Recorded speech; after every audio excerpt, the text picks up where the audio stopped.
Hello everyone. Today's our topic is commercial unit of energy. Commercial unit of energy की ਜਿਹੜੀ ਆਪਾਂ electricity ਘਰਾਂ ਦੇ ਵਿੱਚ ਯੂਜ਼ ਕਰਦੇ ਹਾਂ ਉਹਦੀ ਯੂਨਿਟ ਕੀ ਹੁੰਦੀ ਹੈ ਉਹਨੂੰ ਕਹਿੰਦੇ ਕਮਰਸ਼ੀਅਲ ਯੂਨਿਟ ਆਫ એનર્ਜੀ। ਤਾਂ ਸਾਨੂੰ ਪਹਿਲਾਂ ਆਪਾਂ ਕੀ ਕੀਤਾ ਦੇਖੋ power is equal to work upon time. Relation ਕਿੱਦਾਂ ਸੀ ਗੱਲ ਇਹ power is equal to work upon time means power ਕਿੰਨੇ rate of doing of work. ਤਾਂ ਵਰਕ ਕੀ ਨਿਕਲ ਆ ਜਾਏਗਾ ਪਾਵਰ ਇਨਟੂ ਟਾਈਮ। ਤਾਂ ਵਰਕ ਕੀ फॉर्म ऑफ एनर्जी है तो ये जगह पे आप एनर्जी भी लिख सकते हैं। एनर्जी की निकल आ जाएगा पावर इनटू टाइम।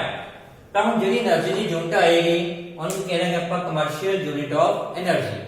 अपनी एनर्जी की यूनिट की वैसे जूल होती है but commercial unit of energy की है किलोवाट आर मींस इस पावर का कंज्यूम करते हैं किलोवाट दे विच ते टाइम की कंज्यूम करते हैं are they which. It is a unit of energy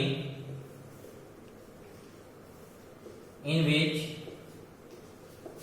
the power is consumed in kilowatt and time in hour. That is known as commercial unit of energy। देखो power की unit kilowatt time की ले लेंगे are तो energy की unit की आ गई kilowatt hour.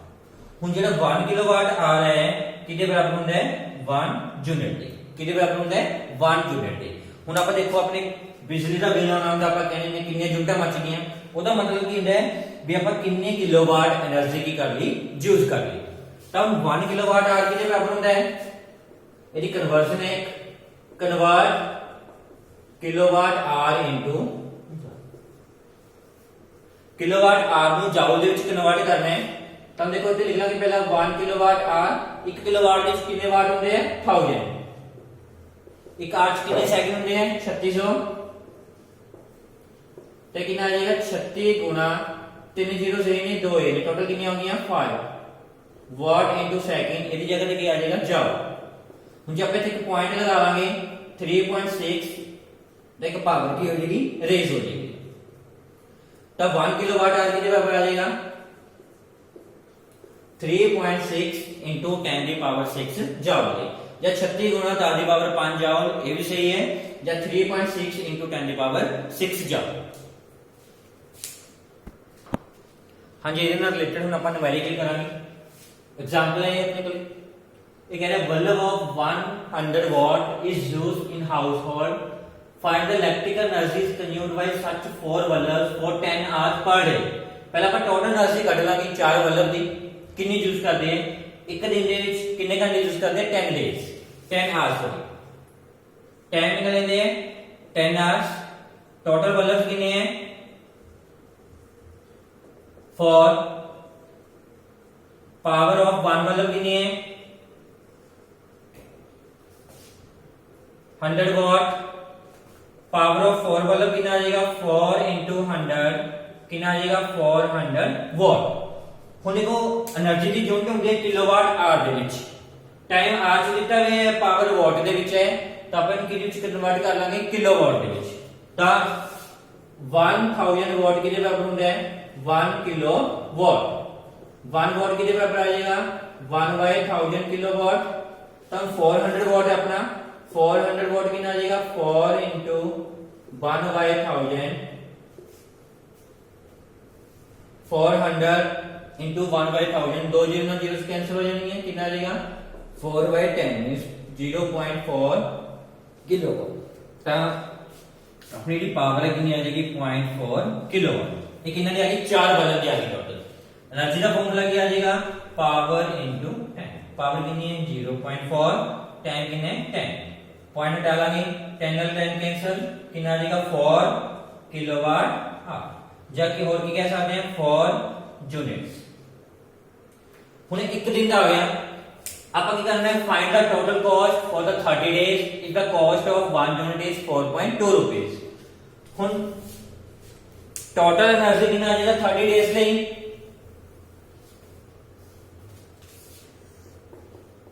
total energy of 30 days, energy consumed for 1 day into 30 कितना आ जाएगा 120 जूल्स। ये टोटल एनर्जी आ जाएगी अपनी 30 डेज की। एक यूनिट की रेट कितनी है 4.2 rupees. The cost of 1 unit 4.2 rupees. The cost of 120 units कितना आ जाएगा 120 into 4.2 पॉइंट हटा लेंगे 0 ना 0 कैंसिल 42 into 12 करो कितना आएगा 84 42 504 ये अपना आंसर आ जाएगा। हाँ जी ਇਹਦੇ ਨਾਲ ਦੀ एग्जांपल है पेज नंबर 219 ਦੇ ਉੱਪਰ एग्जांपल है 12.13 ये ਤੁਸੀਂ ਆਪਣੇ ਆਪ ਪ੍ਰੈਕਟਿਸ ਕਰਕੇ ਦੇਖਣੀ ਹੈਗੀ। हाँ जी नेक्स्ट टॉपिक अपना joules law of heating effect of current. एक कहना है जाउल किसी साइंटिस्ट ਦਾ ਨਾਮ ਸੀਗਾ। ਇਹਨੇ ਕੀ ਕਿਹਾ ਸੀਗਾ ਜਦੋਂ ਕਿਸੇ ਰਜਿਸਟਰ ਦੇ ਵਿੱਚੋਂ ਆਪਾਂ ਕੀ ਕਰਦੇ ਹਾਂ ਕਰੰਟ ਪਾਸ ਕਰਦੇ ਹਾਂ ਤਾਂ ਸਾਰੇ ਦਾ ਸਾਰਾ ਕਰੰਟ ਕਿਹ ਚ ਕਨਵਰਟ ਹੋ ਜਾਂਦਾ ਹੀਟ ਦੇ ਵਿੱਚ। ਉਹਨੂੰ ਕੀ ਕਹਿੰਦੇ Joule's law of heating effect of current. ਹੁਣ ਇਹਦੀ ਕੁਝ ਐਪਲੀਕੇਸ਼ਨ ਨੇ ਐਪਲੀਕੇਸ਼ਨ ਮਤਲਬ ਕਿੱਥੇ ਕਿੱਥੇ ਯੂਜ਼ ਕੀਤੇ ਨੇ ਦੇਖੋ ਆਪਣੇ ਘਰਾਂ ਦੇ ਵਿੱਚ ਗੀਜ਼ਰ ਹੁੰਦਾ ਹੈ ਆਪਾਂ ਇਲੈਕਟ੍ਰਿਸਿਟੀ ਔਨ ਕਰਦੇ ਹਾਂ ਤਾਂ ਇਹ ਹੀਟ ਕੀ ਕਰ ਜਾਏਗਾ ਪ੍ਰੋਡਿਊਸ ਕਰ ਜਾਏਗਾ। इसी तरह आयरन होती है प्रेस करंट पास करनी है तो कुछ टाइम के बाद की हो जाती है गर्म हो जाती है। क्यों होती है क्योंकि ਉਹਦੇ ਚ ਰਜਿਸਟਰ ਯੂਜ਼ ਕੀਤੇ ਜਾਂਦੇ ਆ ਜਦੋਂ ਉਹ ਚ ਕਰੰਟ ਪਾਸ ਕਰਦੇ ਆ ਤਾਂ ਕਰੰਟ ਕਿਹਦੇ ਚ ਕਨਵਰਟ ਹੋ ਜਾਂਦਾ ਹੈ ਹੀਟ ਦੇ ਵਿੱਚ। ਇਸ ਤਰ੍ਹਾਂ ਮਾਈਕ੍ਰੋਵੇਵ ਓਵਨ ਹੁੰਦੀ ਹੈ ਇਲੈਕਟ੍ਰਿਕ ਬਲਬ ਵੀ ਕੁਝ ਟਾਈਮ ਬਾਅਦ ਗਰਮ ਹੋ ਜਾਂਦਾ ਹੈ। ਫਿਊਜ਼ ਪਲੱਗ ਆਪਣੇ ਸਰਕਟ ਦੇ ਵਿੱਚ ਯੂਜ਼ ਕੀਤੇ ਜਾਂਦੇ ਨੇ। ਹੋਰ ਵੀ ਇਹਦੀ application like electric heater and so on काफी सारे एग्जांपल्स ने पर ਆਪਾਂ डिटेल ਦੇ ਵਿੱਚ ਦੋ ਵਾਰੀ ਪੜਨਾ ਹੈ electric bulb and fuse plug. ਪਹਿਲਾਂ ਆਪਾਂ ਇਲੈਕਟ੍ਰਿਕ ਬਲਬ ਬਾਰੇ ਜਾਣਾਂਗੇ।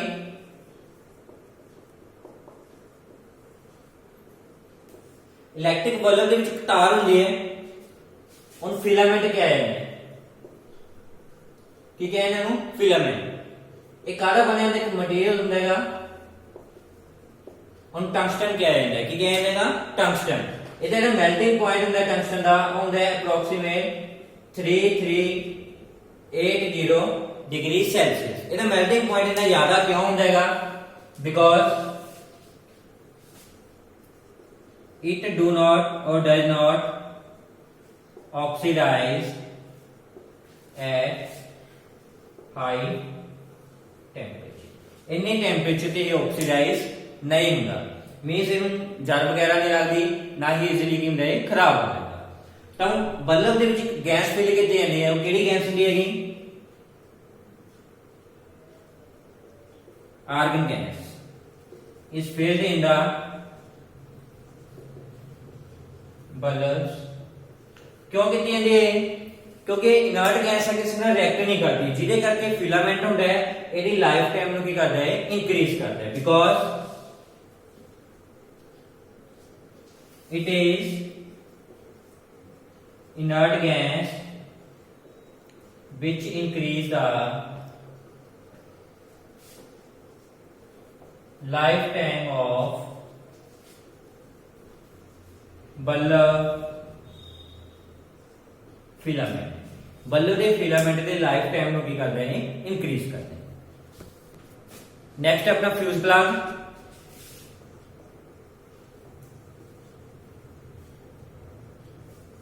ਫਿਊਜ਼ ਪਲੱਗ ਕਿੱਥੇ ਲੱਗਿਆ ਹੁੰਦਾ ਆਪਣੇ ਘਰਾਂ ਦੇ ਵਿੱਚ ਬੋਰਡ ਲੱਗਿਆ ਹੁੰਦਾ ਉੱਥੇ ਕਾਫੀ ਸਾਰੇ ਸਵਿਚਸ ਹੁੰਦੇ ਆ ਉੱਥੇ ਫਿਊਜ਼ ਪਲੱਗ ਲਗਾਇਆ ਜਾਂਦਾ ਹੈ। ਇਹਦਾ ਕੰਮ ਕੀ ਹੁੰਦਾ ਹੈ ਕਈ ਵਾਰੀ ਆਪਣੇ ਘਰਾਂ ਦੇ ਵਿੱਚ ਕਰੰਟ ਜ਼ਿਆਦਾ ਆ ਜਾਏ ਤਾਂ ਇਹ ਉੱਥੋਂ ਵਾਇਰ ਹੁੰਦੀ ਹੈ ਇਹਦੇ ਵਿੱਚ ਵਾਇਰ ਨੂੰ ਕੀ ਕਰ ਦਿੰਦਾ ਬ੍ਰੇਕ ਕਰ ਦਿੰਦਾ ਇਸ ਤਰ੍ਹਾਂ ਦਾ ਹੁੰਦਾ ਹੈ। ਇਹ ਚ ਇੱਕ ਵਾਇਰ ਹੁੰਦੀ ਹੈ ਜਦੋਂ ਜ਼ਿਆਦਾ ਕਰੰਟ ਇਹਦੇ ਚ ਪਾਸ ਕਰਦਾ ਤਾਂ ਮੈਲਟ ਹੋ ਕੇ ਵਾਇਰ ਕੀ ਹੋ ਜਾਂਦੀ ਬ੍ਰੇਕ ਹੋ ਜਾਂਦੀ ਹੈ। ਜਦੋਂ वायर ब्रेक हो गई तो सर्किट की हो गया ओपन हो गया। Open means no current is flowing तो अपने ਜਿਹੜੇ ਅਪਲਾਈਐਂसेस ਨੇ ਉਹ ਡੈਮੇਜ ਹੋਣ ਤੋਂ ਕੀ ਹੈ ਬਚ ਜਾਂਦੇ ਆ। ਤਾਂ ਇਟ ਮੀਨਸ ਫਿਊਜ਼ ਪਲੱਗ ਕੀ ਹੈ ਸੇਫਟੀ ਡਿਵਾਈਸ ਹੈ। ਕੀ ਹੈਗਾ ਸੇਫਟੀ ਡਿਵਾਈਸ। ਇਹਦਾ ਜਿਹੜਾ ਮੈਲਟਿੰਗ ਪੁਆਇੰਟ ਹੈ ਉਹ ਘੱਟ ਹੁੰਦਾ ਹੈ ਰੈਜ਼ਿਸਟੈਂਸ ਕੀ ਹੁੰਦਾ ਜ਼ਿਆਦਾ ਹੁੰਦਾ ਹੈ। ਕਿਉਂ ਹੁੰਦਾ ਜ਼ਿਆਦਾ ਕਿਉਂਕਿ ਰੈਜ਼ਿਸਟੈਂਸ ਜ਼ਿਆਦਾ ਹੋਊਗਾ ਤਾਂ ਜਦੋਂ ਜ਼ਿਆਦਾ ਕਰੰਟ ਪਾਸ ਕਰਦਾ ਹੈ ਤਾਂ ਉਹ ਹੀਟ ਹੋ ਕੇ ਮੈਲਟ ਹੋ ਕੇ ਕੀ ਕਰ ਦਿੰਦਾ ਹੈ, ਬ੍ਰੇਕ ਕਰ ਦਿੰਦਾ ਹੈ। ਤਾਂ ਫਿਊਜ਼ ਪਲੱਗ ਕੀ ਹੈ, it is a safety ਡਿਵਾइस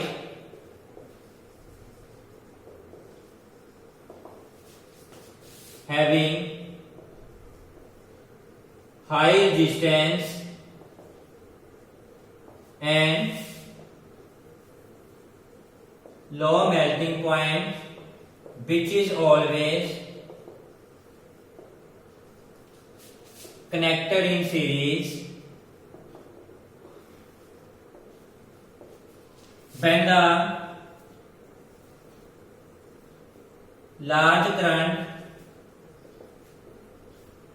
pass through it, then according to Joule's law of heating effect, it melts and break down the circuit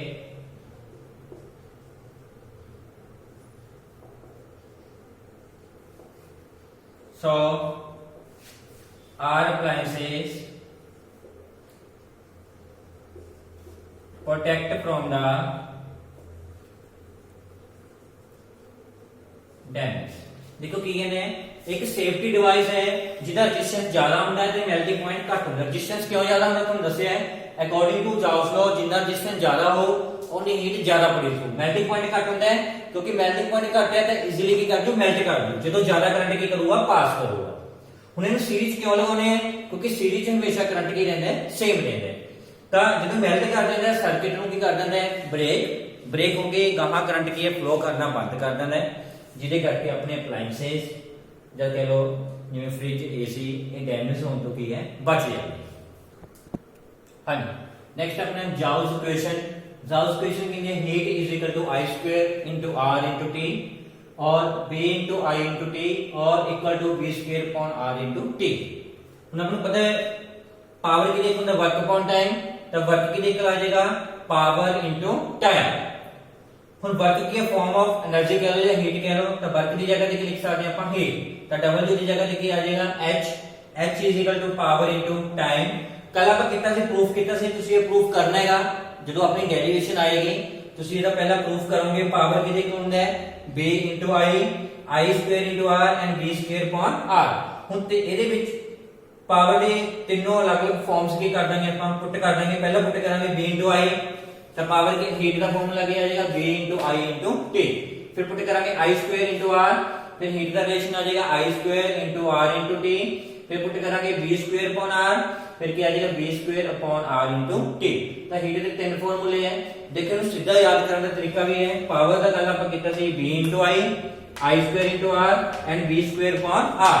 power ਨੂੰ ਟਾਈਮ ਨਾਲ ਮਲਟੀਪਲਾਈ ਕਰ ਦਈਏ, ਦੇਖੋ ਟਾਈਮ ਨਾਲ ਮਲਟੀਪਲਾਈ ਕਰਤਾ ਤਾਂ ਕਾਹਦਾ ਰਿਲੇਸ਼ਨ ਆ ਗਿਆ ਆਪਣੇ ਕੋਲੇ ਹੀਟ ਦਾ।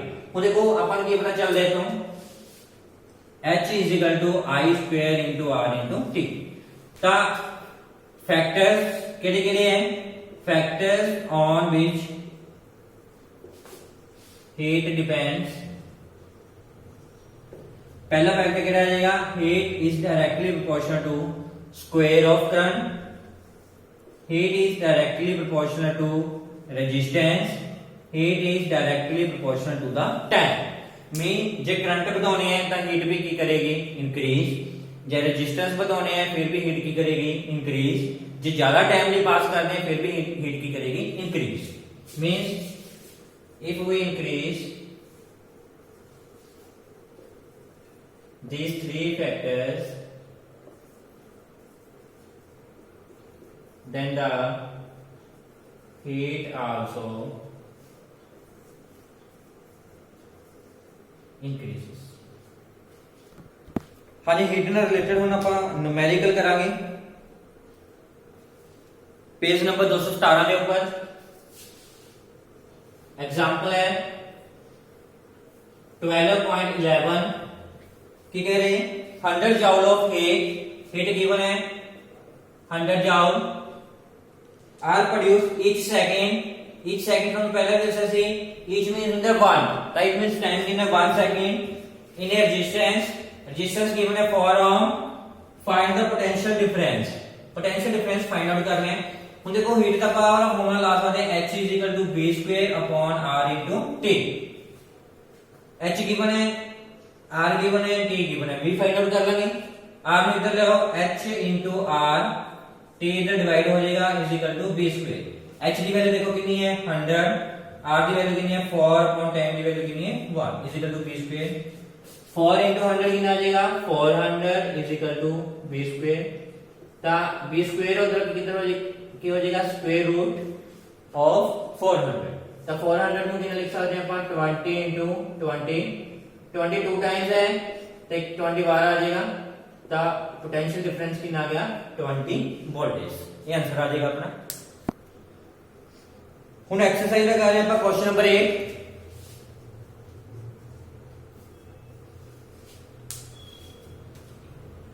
मैंने 12 वोल्टेज बैटरी की वोल्टेज दी हुई है 12 voltage is connected across an unknown resistor। Resistance अपन गिवन नहीं है गया, फाइंड आउट करना है। There is current of 2.5 current flow कर रहे हैं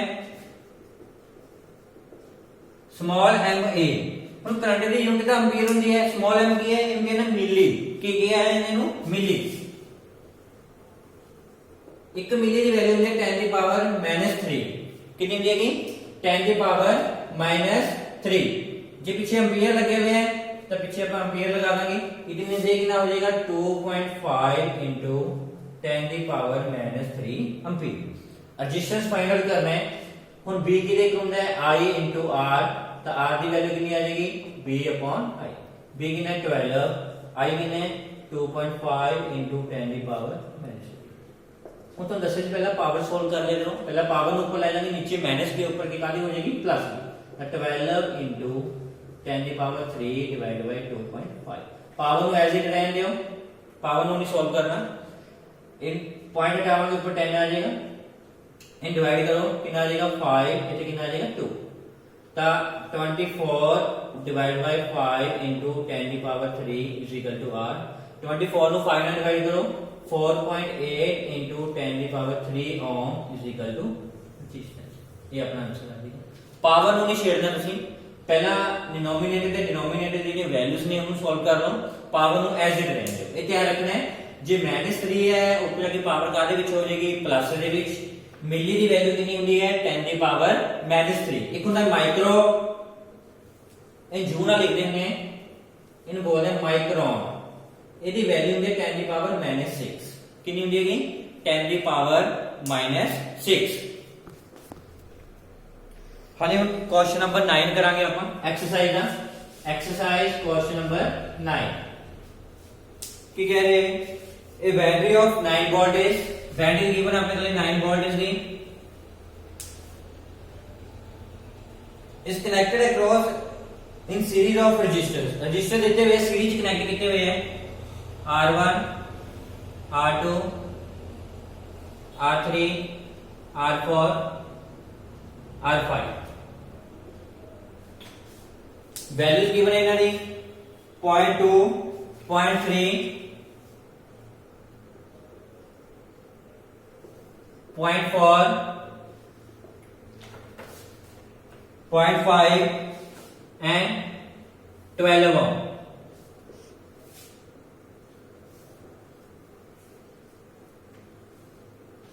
सारे सीरीज कनेक्ट किए हुए हैं। वोल्टेज देते 9 voltage. How much current will flow through the 12 ohm। 12 ohm ਦੇ ਵਿੱਚੋਂ ਕਿੰਨਾ ਕਰੰਟ ਫਲੋ ਕਰੇਗਾ ਇਹ ਫਾਈਂਡ ਆਊਟ ਕਰਨਾ। ਦੇਖੋ ਸੀਰੀਜ਼ ਦੇ ਵਿੱਚ ਕਰੰਟ ਕੀ ਰਹਿੰਦਾ ਹੈ ਸੇਮ ਰਹਿੰਦਾ ਹੈ। इट मीन जिन्ना करंट ਇਹਦੇ ਵਿੱਚ ਹੋਏਗਾ ਉਨਾ ਹੀ ਇਹਦੇ ਵਿੱਚ ਹੋਏਗਾ, ਉਨਾ ਹੀ ਇਹਦੇ ਵਿੱਚ ਹੋਏਗਾ, ਉਨਾ ਹੀ ਇਹਦੇ ਵਿੱਚ ਹੋਏਗਾ, ਉਨਾ ਹੀ ਇਹਦੇ ਵਿੱਚ। ਮੀਨ ਸਾਰਿਆਂ ਦੇ ਵਿੱਚ ਕਰੰਟ ਕੀ ਰਹੇਗਾ ਸੇਮ। ਜੇ ਆਪਾਂ ਨੂੰ 0.5 ohm ਦੇ ਥਰੂ ਕਹਿ ਦਿੰਦੇ ਫਿਰ ਵੀ ਕਰੰਟ ਕੀ ਹੋਣਾ ਸੀ ਸੇਮ ਹੋਣਾ ਸੀ। ਤਾਂ ਪਹਿਲਾਂ ਟੋਟਲ ਰੈਜ਼ਿਸਟੈਂਸ ਫਾਈਂਡ ਆਊਟ ਕਰ ਲਾਂਗੇ ਸੀਰੀਜ਼ ਦੇ ਵਿੱਚ R1 + R2 + R3 + R4 + R5। Add ਕਰੋ ਇਹਨਾਂ ਨੂੰ 0.2 0.3 0.4 0.5 + 12। 0.2 + 0.3 0.5 0.9 1.4 1.4 + 12 13.4। ਤਾਂ ਟੋਟਲ ਰੈਜ਼ਿਸਟੈਂਸ ਕਿੰਨਾ ਆ ਗਿਆ 13.4। ਤਾਂ ਕਰੰਟ ਦਾ ਫਾਰਮੂਲਾ ਕਿੰਨਾ ਹੈ B/R। b किनेगा 9। ਹੁਣ ਇੱਥੇ r ਆਪਾਂ 12 ਲਾਵਾਂਗੇ ਕਿ ਟੋਟਲ ਲਾਵਾਂਗੇ ਟੋਟਲ, ਕਿਉਂਕਿ ਸੀਰੀਜ਼ ਚ ਕਰੰਟ ਹਮੇਸ਼ਾ ਕੀ ਰਹਿੰਦਾ ਹੈ ਸੇਮ 13.4। ਇਹਨੂੰ ਸੋਲਵ ਕਰਾਂਗੇ, पॉइंट हटावांगे ऊपर 10 आ जाएगा। 90 को 134 ਨਾਲ डिवाइड कराओ, डिवाइड नहीं होएगा पहला 0 पॉइंट लगा लेंगे अपन 0। ਹੁਣ ਇਹਨੂੰ मल्टीप्लाई करो 6 ਦੇ ਨਾਲ, 6 into 4 24, 6 into 3 18, 18 plus 2 20, 6 into 2 6 into 1 6, 6 plus 2 8004 कितना आ जाएगा 6 से गया। ਹੁਣ अपना रिमाइंडर कितना रहेगा 6 9 फिर लगा लेंगे अपन। ਹੁਣ कितने ਨਾਲ मल्टीप्लाई करके लिखेंगे 7 है, 7 into 4 28, remainder 2, 7 into 3 21 plus 2 23, 2 remainder, 7 into 1 7, 7 plus 2 9, 9 30। बस 2 डेसिमल तक कर लिए हम, तो अपना करंट कितना आ जाएगा 0.67। देखो ਹੁਣ ਇੱਥੇ ਆਪਾਂ ਟੋਟਲ ਰੈਜ਼ਿਸਟੈਂਸ ਕਿਉਂ ਲਿਆ ਹੈਗਾ, 12 ਕਿਉਂ ਨਹੀਂ ਲਿਆ ਆਪਾਂ 12 ਦੇ ਥਰੂ ਕਿਹਾ ਸੀ, ਕਿਉਂਕਿ ਸੀਰੀਜ਼ ਦੇ ਵਿੱਚ ਆਪਾਂ ਟੋਟਲ ਕਰੰਟ ਦੀ ਵੈਲਿਊ ਹਰੇਕ ਰੈਜ਼ਿਸਟਰ ਦੇ ਥਰੂ ਕੀ ਰਹਿੰਦੀ ਹੈ ਸੇਮ ਰਹਿੰਦੀ ਹੈ, ਤਾਂ ਕਰਕੇ ਆਪਾਂ ਇੱਥੇ ਕੀ ਕਰਦੇ ਹਾਂ ਸਾਰਿਆਂ ਨੂੰ ਕੀ ਕਰਦੇ ਹਾਂ ਐਡ ਕਰਦੇ ਹਾਂ। ਹਾਂਜੀ ਹੁਣ ਆਪਣਾ ਇਹ ਚੈਪਟਰ ਕੰਪਲੀਟ ਹੈਗਾ, ਤੁਸੀਂ ਐਕਸਰਸਾਈਜ਼ ਇਹਨੂੰ ਖੁਦ ਪ੍ਰੈਕਟਿਸ ਕਰਕੇ ਦੇਖਣੀ ਸਾਰੇ ਬੱਚਿਆਂ ਨੇ, ਤੇ ਕੱਲ ਨੂੰ ਆਪਾਂ ਨਿਊ ਚੈਪਟਰ ਸਟਾਰਟ ਕਰਾਂਗੇ chemistry the first chapter chemical reactions and equation. ਉਹਦੇ ਲਈ ਤੁਸੀਂ ਕੀ ਕਰਨਾ ਹੈ अपनी 9th क्लास ਦੀ एनसीईआरटी बुक ਇਹਦਾ पेज नंबर आई थिंक 37 ਹੋਏਗਾ, ਉਹਦੇ ਉੱਪਰ ਤੁਸੀਂ ਬੈਲੈਂਸਿਸ ਨੂੰ ਕੀ ਕਰਨਾ ਹੈ ਯਾਦ ਕਰਨਾ ਹੈ। ਤਾਂ ਬੈਲੈਂਸਿਸ ਤੋਂ ਬਿਨਾ ਆਪਣਾ ਜਿਹੜਾ ਕੈਮਿਸਟਰੀ ਦਾ 10th ਕਲਾਸ ਦਾ ਪਹਿਲਾ ਚੈਪਟਰ ਹੈ ਇਹ ਕਰਨਾ ਕੀ ਹੋ ਜਾਏਗਾ ਮੁਸ਼ਕਿਲ ਹੋ ਜਾਏਗਾ। ਤਾਂ ਤੁਸੀਂ ਕੀ ਕਰਨਾ ਹੈ ਸਾਰਿਆਂ ਨਾਲੋਂ ਪਹਿਲਾ ਕੰਮ ਬੈਲੈਂਸਿਸ ਨੂੰ ਕੀ ਕਰਨਾ ਹੈ ਯਾਦ ਕਰਨਾ ਹੈ। 9th ਕਲਾਸ ਦੀ एनसीईआरटी बुक ਦੇ ਉੱਪਰ पेज नंबर 37 ਦੇ ਉੱਪਰ। Thank you.